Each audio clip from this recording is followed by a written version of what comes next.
থেকে সাহায্য নাও, যার মধ্যে কোনো অভাব নাই, যার পেছনে কোনো স্বার্থ নাই। দুনিয়াতে নজর করে দেখলাম স্বার্থ ছাড়া কোনো মানুষ দুনিয়াতে নাই। আছে? অভাব ছাড়া কোনো মানুষ নাই, বরং টাকা যার যত বেশি তার অভাব তত বড়। যারা যত বড় লোক তারা অভাব তত বড়। অভাব গরিবের 100 টাকায় সমাধান হয়, বড় লোকের লক্ষ টাকায় অভাব সমাধান হয় না। এই স্বার্থ ছাড়া অভাব ছাড়া একজন পাইবা, তিনি আর কেউ নয়, আমার আল্লাহ।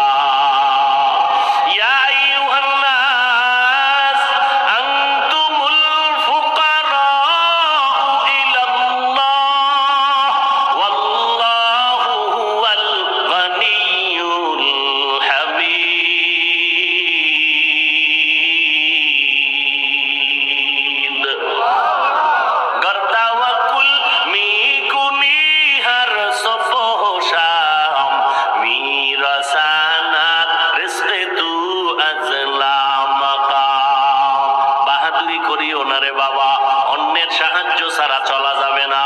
দোয়াও কিন্তু একটা সাহায্য, দোয়াও সাহায্য, সাহায্য ছাড়া চলা যাবে না। মা বাবায় দোয়া করে, এর সাহায্যে আমরা বড় হয়েছি। মা বাবার ক্লান্ত পরিশ্রমের কারণে আমরা বড় হয়েছি, মা বাবার সহযোগিতায় বড় হয়েছি।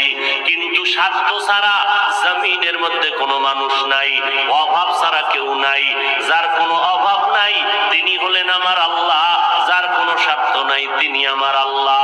এরে বান্দা, নিজেরে বড় মনে করলে ধ্বংস অনিবার্য। আল্লাহর এক বান্দা বড় আবেদ, আমার নবী সাহাবায়ে কেরামদের ঘটনা শুনাইতেছেন। বড় আবেদ, বনি ইসরাইলের ভেতরে নাম বড়, নাম ডাক বেশি, এত ইবাদত করতেছে। একদিন সিদ্ধান্ত নিয়ে নিল, ঘরের মধ্যে থাইকা ইবাদত একুরেট হয় না, মানুষের সাথে চলাফেরা, মন মানসিকতা নষ্ট হয়ে যায়। সিদ্ধান্ত নিয়া পাহাড়ের কিনারায় চলে গেল। পাহাড়ের উপরে উইঠা ছোট্ট একটা রুম বানাইয়া ওইখানে আল্লাহর বান্দা ইবাদত করে। পাহাড়ের চূড়ায় সাধারণ মানুষ সেখানে যায় না, মন মানসিকতা নষ্ট হয় না। আল্লাহর বান্দা পাহাড়ের চূড়ায় গিয়া ইবাদত করে। ঘরের ভেতরে মা বড় একা, আম্মা জান ঘরের মধ্যে বসে মোটামুটি জীবন যাপন করে। সন্তান আসে না, ইবাদতের মজা পাইয়া পাহাড়ের চূড়ায় উঠে ওখানে ইবাদত করে। একদিন মা মনে মনে ভাবলেন, আমার সন্তান আমার কাছে না আসলে তো আমি ও থাকতে পারে, আমি মা তো থাকতে পারি না। কারণ আমি মা, সন্তানের আমি গর্ভধারণ করে কত কষ্ট করেছি। মা সিদ্ধান্ত নিল, আমি হেঁটে হেঁটে পাহাড়ের কিনারায় যাইয়া আমার বাবার চেহারাটা একটু দেইখা কলবের সান্ত্বনা দিব। আম্মা জান ঘুমের থেকে উইঠা সকালবেলা সূর্যের গরম যখন শুরু, হেঁটে হেঁটে পাহাড়ের কিনারায় চলে গেলেন।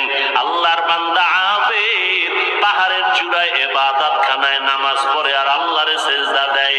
আম্মা জান পাহাড়ের কিনারায় যাইয়া সূর্যের আলোতে উপরে তাকাইতে কষ্ট হয়, হাতটাকে কপালের সামনে নিয়ে ছায়া দিয়া উপরে হালকা ভাবে তাকাইয়া এরপরে ডাক দিলেন, এই সন্তান, আমি তোর মা পাহাড়ের কিনারায় আসছি, একটু দেখা দাও।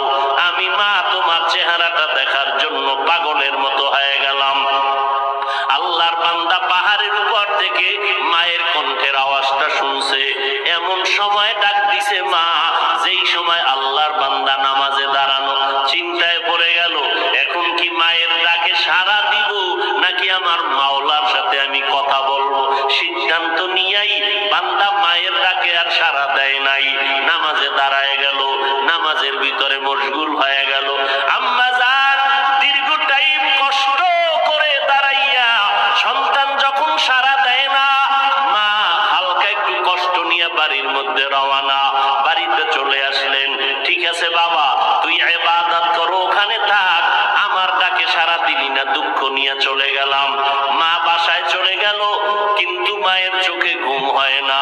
সন্তানের প্রতি যে মায়ের এত মায়া, ওই মায়ের সন্তান মায়ের মায়া কখনো বুঝবে না। যদি সন্তানগুলো মায়ের কষ্ট বুঝতো, জীবনে কোনো সন্তান মায়ের কষ্ট দিতে পারতো না, মায়ের চোখের পানি ফালতে পারতো না। মা রাতের বেলা ঘুমাইতে পারে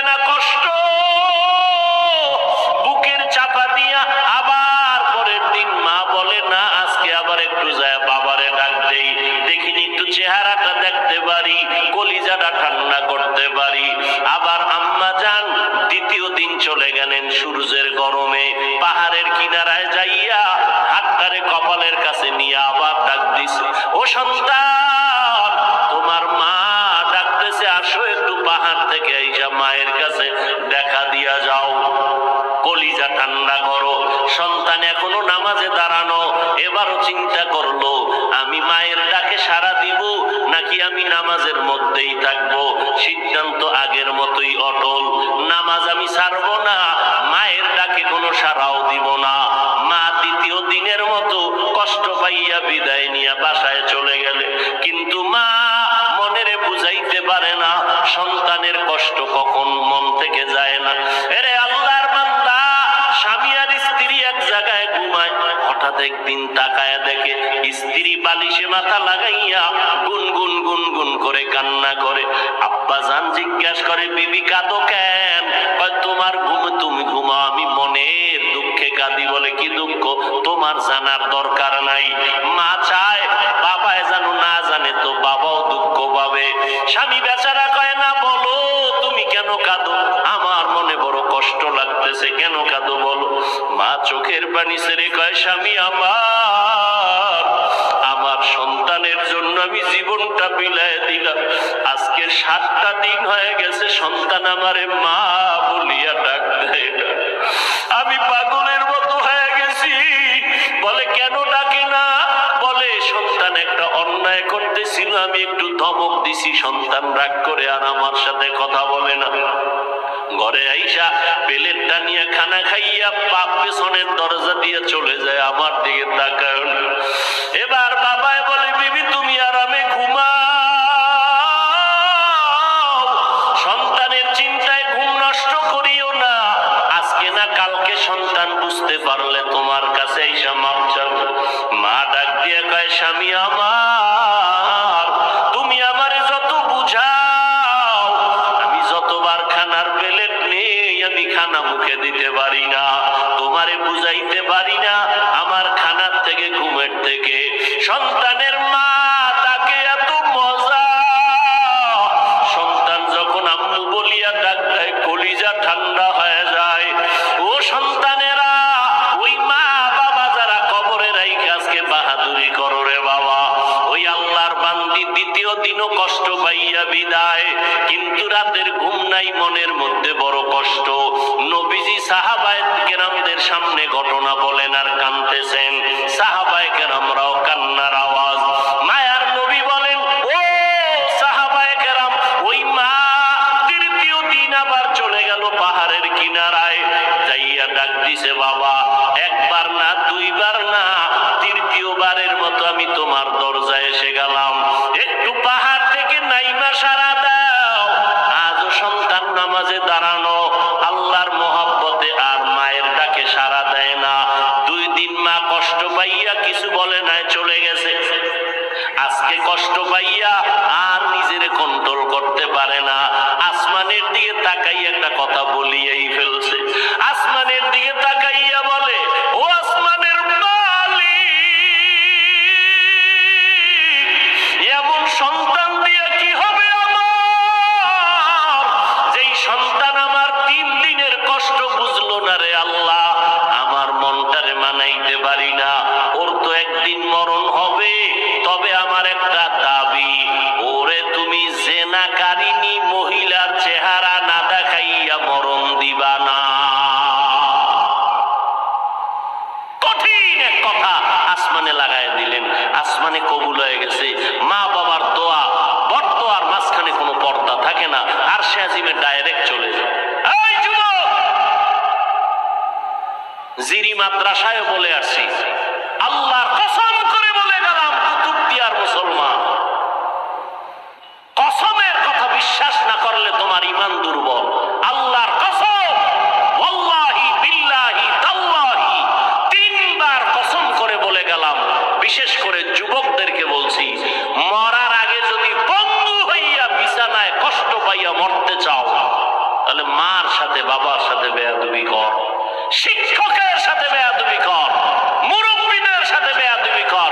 আল্লাহর কসম, মরার আগে তুই বন্ধু না হইয়া মরবি না, লিখে রাখ। আমার কথাটাকে যদি অবিশ্বাস করো, তোমার ঈমান চলে যাবে, কারণ আমি 3 বার কসম খেয়ে বলে গেছি। এখন তুমি পণ্ডিতেরা প্রশ্ন করবা, হাফিজ সাহেব তুমি মনের রাগে বললা না, তুমি দলিল নাও।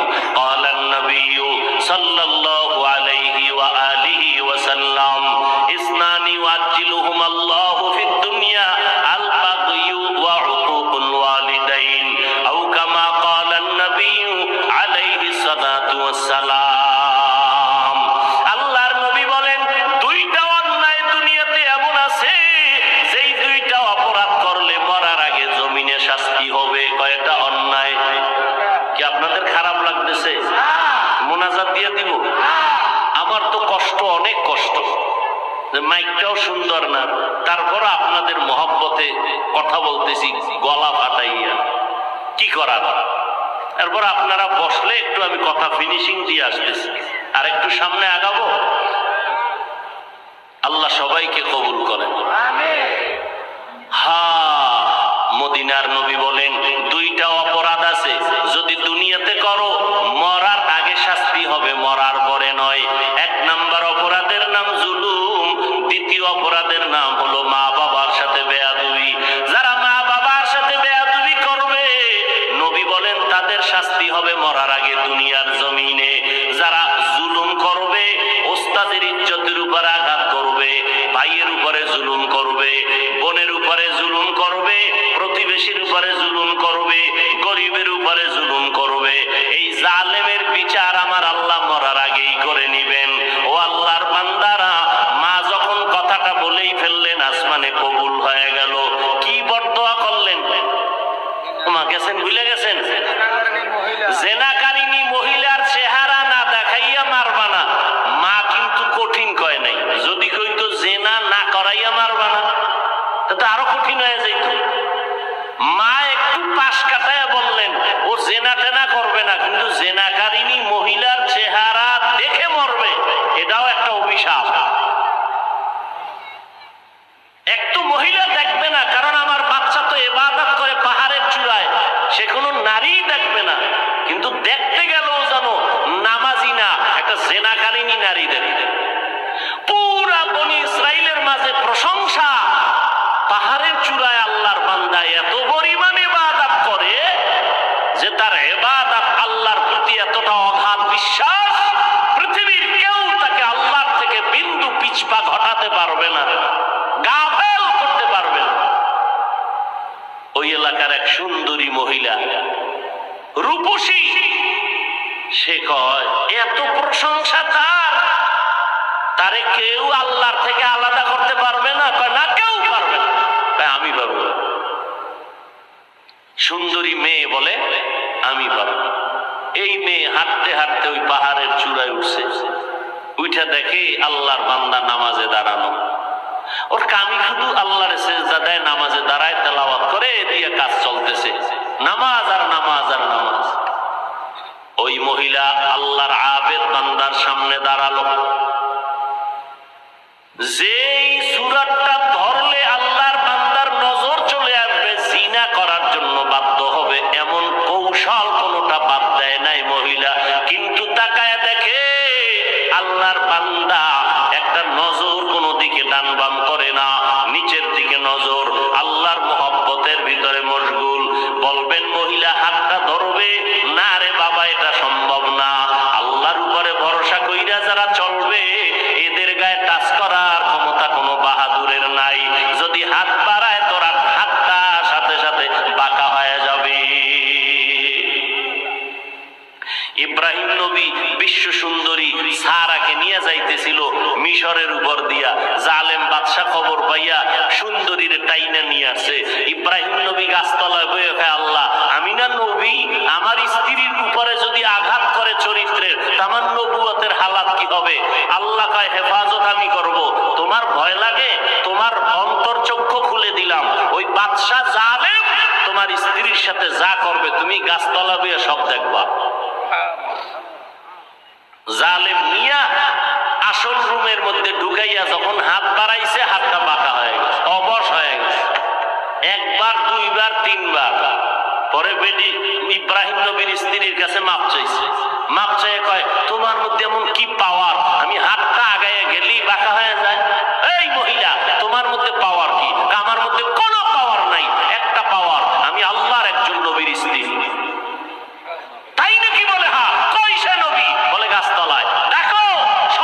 সাথে ডাকো, মাফ করে দাও আমাকে, অন্যায়ের থেকে মাফ চাইলাম। এইবার বাদশাহ দাইকা নবীরে মেহমানদারি করাইয়া ওই বাদশার এক খাদেমা হাজেরা এরে দিয়ে দিল ইব্রাহিম নবীর খেদমতে। সন্তান টন্তান নাই, শুইনা দিয়ে দিছে। ইব্রাহিম নবী বিবাহের বন্ধনে আবদ্ধ কইরা এরপরে সে 80 বছরের পরে মাওলা একটা সন্তান দিলেন ইসমাইল নামে। তাও প্রথম স্ত্রীর থেকে নয়, দ্বিতীয় স্ত্রী হাজেরা আলাইহাস সালাম থেকে। তো মহিলা পাহাড়ের চূড়ায় উঠা আল্লাহর বান্দার সামনে যত অপকৌশল করার প্রয়োজন করছে, কিন্তু বান্দার দিলকে তার দিকে আকৃষ্ট করতে। এই যুবক, বুঝো কিছু, তুমিও মুসলমান, আর তোমার মন আকৃষ্ট করবে কিভাবে? তুমি আকৃষ্ট আরেকজনকে করতেছ। একজনকে করলে তো হইতো যে হ্যাঁ একবারের মাইয়ার মন আকৃষ্ট করে বিয়ে করে জীবন চালাই। তুমি করতে করতে 10টা মাইয়ার জীবনের উপরে আক্রমণ করেছে। এর ঝাল আল্লাহ দুনিয়ায় মিটাবে, মরার পরে না। জুলুম করেছো নারীর ইজ্জতের উপরে, বিচার হবে মরার আগে, রাসূলের হাদিস। মহিলা এবার সার্থক না ব্যর্থ দেখছেন নি? আপনার এরকম বেউস পাহাড়ের চূড়ায় মহিলা কি সার্থক না ব্যর্থ? সার্থক। ব্যর্থ হয়ে গেল, পুরুষের সাথে দুর্বল হয়ে গেল, পারলো না, জিততে নাইমে আসে নিচে। যখন সোজা পারি নাই, এবার বাঁকা তোরে ঠিক করুন। বাঁকা কি? নিচে নাইমে চলে গেল। ওই পাহাড়ের পাশে একটা বিশাল খোলা ময়দান, ময়দানের ভিতর একটা রাখাল বকরি চড়ায়। ওই রাখালকে ধরলো, রাখালের সামনে যাইয়া অপকৌশল করে রাখালের সাথে জিনা করেছে এই নারী। একটা ছেলে সন্তান হয়ে গেল। ছেলে সন্তানটা হাতের মধ্যে নিয়া ওই বেশ্যা নারী এলাকায় ঘুরে আর কয় বাচ্চা হলো ওই পাহাড়ের চূড়ায় আবেদওয়ালা বান্দার বাচ্চা। দেখছেন নি কারবার? ঘুমাইতেছেন আপনারা না? আজ যে ওয়াজ চলে এত পুরান ওয়াজ, আপনারা সবাই জানেন, ঘুমাইলেই হয়। বাচ্চা কার জানেননি? কার কার? আর মহিলা প্রচার করে কার? আল্লাহ জানেনি। মায়ের বরদোয়া একদিক, ওদিকেও আল্লাহর কাছে কাঁদতেছে। দুই দ্বিমুখী সংঘর্ষ চলতেছে। একদিকে মা কইছে জেনাকারিনী মহিলার চেহারা দেখাও, ওদিকেও আল্লাহরে ডাকতেছে যেন ইজ্জত নষ্ট না হয়। মহিলা যখন এই বাচ্চা নিয়ে মানুষের কাছে কান্দে আর কয় বাচ্চা ওই তোমাকে আবেদের, তোমরা যার এত গুণগান গাইছো ওই বাচ্চা, জিনার বাচ্চা, অবৈধ বাচ্চা। মানুষ সব শুই না, যারে এত কলিজা দিয়া ভালোবাসি তার অবস্থা এই। লাঠি টাঠি নিয়া এবার পাহাড়ে উঠা, আরে পিডা খানকা টানকা সব ভেঙ্গে যখন আল্লাহর বান্দার উপরে আঘাত শুরু করেছে, বান্দা বলে তোরা আমার গায়ে হাত দাও কেন? বলে এই খবর। তাই নাকি? বলে হ্যাঁ, আল্লাহর জাতের কসম আমার দ্বারা এমন কোন অপরাধ হয় নাই। কে বলেছে? আমাদের এলাকার সেই রূপসী নারী, তাকে ডাকো। এবার জেনাকারিনী মহিলাকে ডাকা হলো।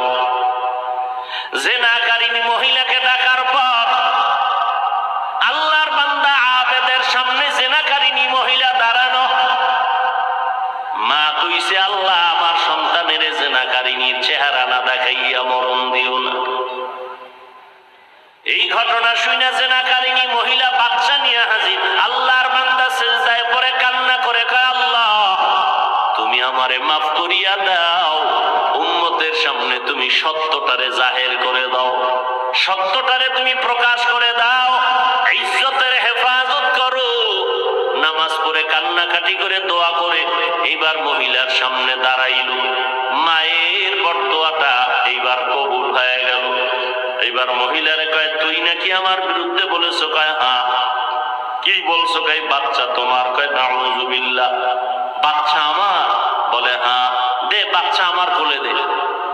আল্লাহর বান্দা বাচ্চাটা কোলের মধ্যে নিয়া এরপর বাচ্চারে একটু হাত স্পর্শ করে কয় এই বাচ্চা তুই বল, বাচ্চা তো দুধের মাত্র বাচ্চা, কথা বলতে পারে না, বল তোর বাপকে।